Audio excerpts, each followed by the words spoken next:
In terms of agriculture, the tariff increase was not sustainable.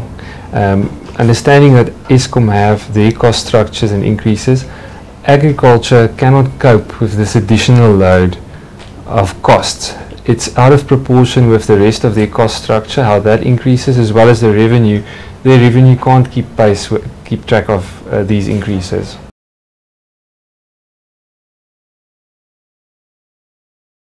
Well, food prices are typically quite sensitive. Consumers are very sensitive to price, especially in the current environment. They need to keep their costs low. So it's very difficult to transfer that cost into consumers. It's not feasible.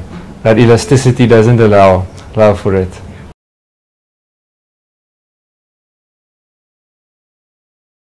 It's typically those sectors where farmers are dependent on irrigation, where the water is irrigated through electric motors, and it's typically your fruit farmers and large grain farmers which have a water system in place.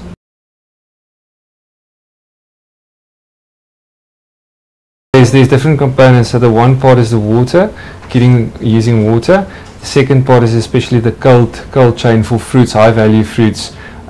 During packing season, that cold chain needs to be maintained, and that's a big component. So it's mainly water and the cold chain, and something else would be in the poultry industry, where the process relies on electricity.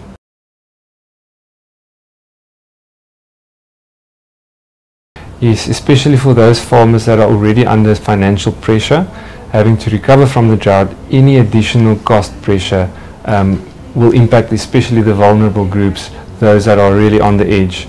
It might just push them over.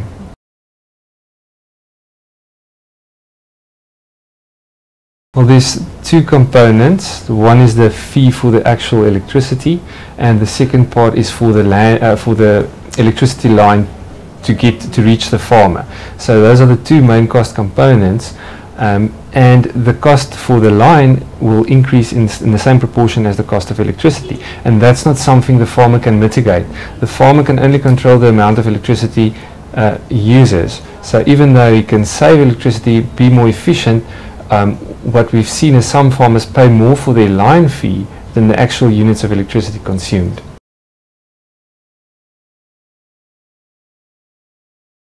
We will be making a submission to NERSA, and we will also attend the public hearings and make a presentation to communicate these stressful factors.